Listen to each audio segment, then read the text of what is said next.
Pokemon Masters, Game of Thrones fans, Birdkeeper Toby here, and wasn't that a cool intro? Not done by me, but done by Pocket Studios, the YouTube channel where when you see animation on this channel, that's usually who it comes from. And you can click the link at the top of the description to see just that on its own with the actual Game of Thrones music. It was awesome. In fact, this video was supposed to be made when this season of Game of Thrones started, but I had to hold off so that Pocket Studios could make that video. It's so cool. But yes, that is not what this whole video is about. This video is of course about the mixture of Game of Thrones and Pokemon, and more specifically, what if Westeros, the region of Game of Thrones, what if that was a region of the Pokemon world? What if its inhabitants and characters were Pokemon gym leaders and there was a Pokemon League there? What would their teams be? If you like either Game of Thrones or Pokemon, then this is the video for you. If you don't like Game of Thrones because you're one of my usual Pokemon viewers, then I'm sorry, this video might not be for you, but I will try and give you a good sense of what some of the characters from Game of Thrones are actually like. I hope you've been enjoying the latest season of Game of Thrones, and I think it goes without saying, no spoilers in the comments. So we're going to start off with our first gym, which is in Winterfell. Where else but the place we start our journey watching Game of Thrones?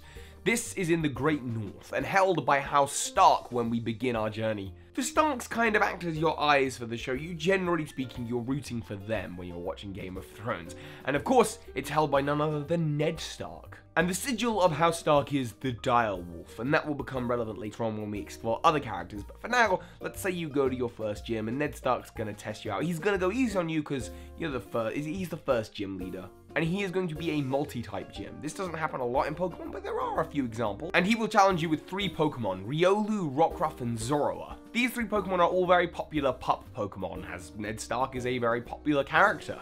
But of course you will defeat Ned Stark and he will tell you to go challenge gym number 2 of 8. His best friend, Robert Baratheon, over in Storm's End. Storm's End isn't actually a location we've seen on the show. It is in the books, and it is the house of the Baratheon. And their sigil is that of a stag, so you're going to be looking at taking on a Deerling, a Stantler, and a Sawsbuck, but the summer version. Sawsbuck is a Pokemon with 4 different seasonal variants based on summer, winter, autumn, and spring. And the seasons play a big part in Game of Thrones. I'm sure you've heard, if you're not a Game of Thrones fan, winter is coming. And winter is coming in this region. It is the threat of the evil team, the White Walkers, who all use Ice-type Pokemon. Of course, you're not focused on them right now. For now, you're just enjoying the early stages of the story. And of course, you defeat the King of Summer, Robert Baratheon, and his Summer Sawsbuck, and he sends you off to your next gym, the Eyrie. Now, you were told that the Eyrie was the house of Jon Arryn, but recently, he died. And you've heard rumors about who the gym leader might be, but you're not quite sure. You go there to find out that it's a character known as Littlefinger. The true power at the Vale. He has lots of little spies. Information is his game. He's also, his house sigil is a swallow. So Swallow would make sense for his gym, but given this is one of these starting gyms, we're going to go with a Tailo. The other 2 Pokemon on his team are going to be Murkrow and Honchkrow. So it's a flying type gym, but these Pokemon have this dark type element to them. They're a little bit shady, which I think perfectly reflects Littlefinger's character. Now Littlefinger tells you when you beat him that the war is not won, and that he will defeat you in some other way later on. He's a very shady character. Don't worry about him, though. He's going to tell you that if you really want to take on power, you should go take on the Lannisters in Casterly Rock. There, with his seat in Casterly Rock, is Tywin Lannister, a fearsome opponent you've heard so much about.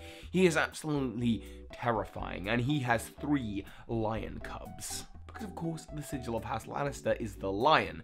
And his 3 lion Pokemon are the male and female form of Pyroar and a Torracat. The Torracat represents his youngest son, the dwarf Tyrion Lannister, who is a lot smaller than the 2 Pyroars, the male and female version, who represent his twin children, Jaime and Cersei Lannister. He is a fearsome opponent, but you managed to defeat him, and you now have 4 gym badges. You're halfway there. He will explain that his house's only true rivals are the Tyrells. They might not be as good battlers, but they definitely have a strategy about them that is quite scary and threatening to him. So you go to Highgarden. And there you meet Olenna Tyrell, a character known as the Queen of Thorns. And naturally, her team consists of Roserade, duh, her house's sigil is a rose, Leavanny, and Serena, who is based on a monarch. I think these 3 Pokemon actually perfectly capture Lady Olenna. Next, you're going to have to stop off on the Iron Islands. This is a place where you've heard there's a barbaric gym leader who usurped his own brother, called Euron Greyjoy. The people of the Iron Island are very connected to the sea, and he believes that he should be the king. And for that reason, so Sea King, Kingler, Slowking, Obviously, all water-type Pokemon with King in their name. This is what Uran is. He's a bit of a maverick, but thankfully, you managed to defeat the guy and head off to the next gym. Gym number 7 in Essos, where you find the Dothraki people. A tribe that is more than a little violent and worth their fearsome reputation. They tell you stories of a dragon girl who came from there. You're excited to challenge her, but for now you're there to battle the Carl, the gym leader. Khal Drogo. He specializes in the ground type, and you have Marowak, who carries the bones of its enemies. You have Nidoking, representing Khal Drogo's place within the Dothraki horde. And his key Pokemon is Mudsdale, because they are all about horses, and horses are such a big part of the Dothraki culture.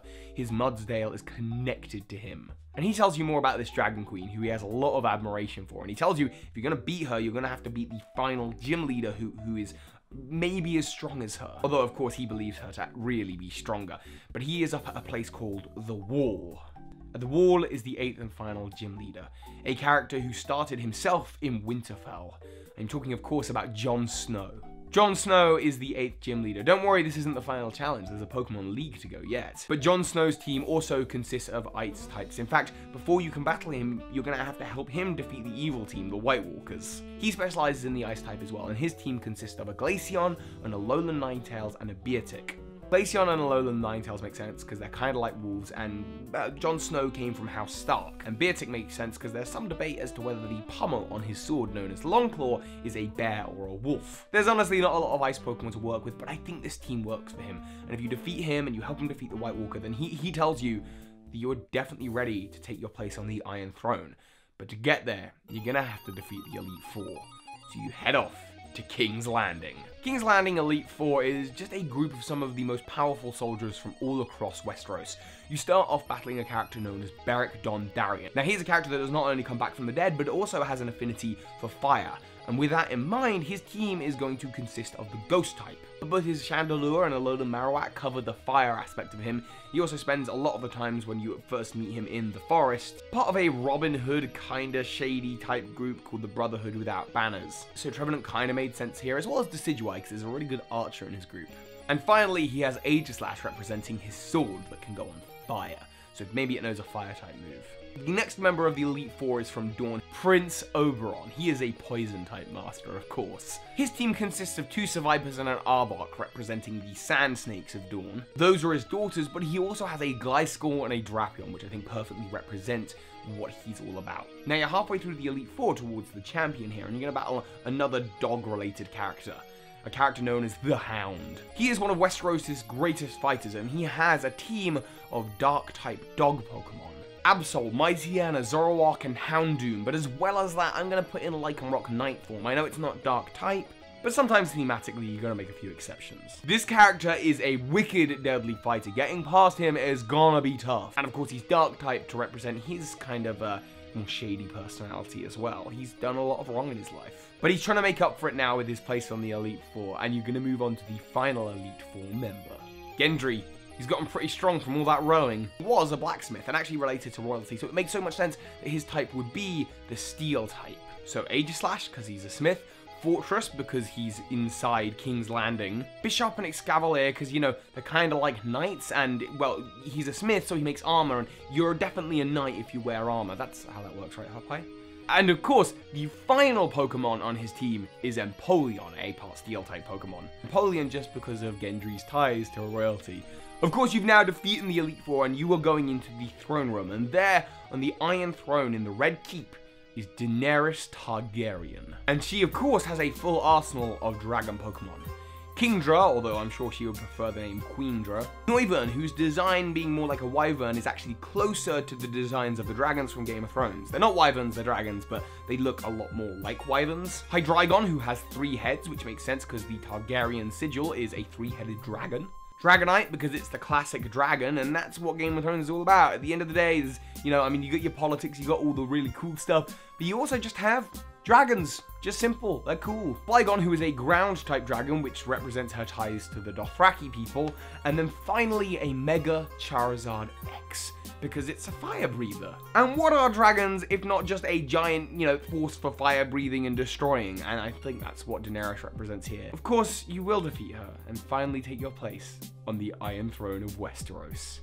Rightio then, Pokemon Masters, I have to thank the King in the North, the viewer who suggested that I do this video in the first place on Twitter, and more credit where it's due, I have to thank Sam Edwards Pocket Studios who made that incredible intro. You can see the version just on its own on his channel. I recommend you do go back, watch it a few times. It's incredible. Share it with a friend. The guy only has about 1,000 subscribers and he genuinely deserves so much more. He's got this cool animation video of Hitmonchan fighting Hitmonlee. He does loads of the work that ends up coming here on this channel, so you're familiar with his work already if you are subscribed to me. If you're not, if you're new here from the Game of Thrones fandom, hello, if you like Pokemon, this is the place for you. I'm getting very excited for the re-releases of Pokemon Gold and Silver on the Virtual Console. Also, I used the Game of Thrones theme at the beginning of the video, so this video is not monetized. I won't be earning a penny off of the back of this video. Not from AdSense. There was the option to maybe try like an altered version of the theme or to get like an 8-bit version, for example, but I just felt that the video wouldn't be as cool, and I think it was important with this video in particular to make it as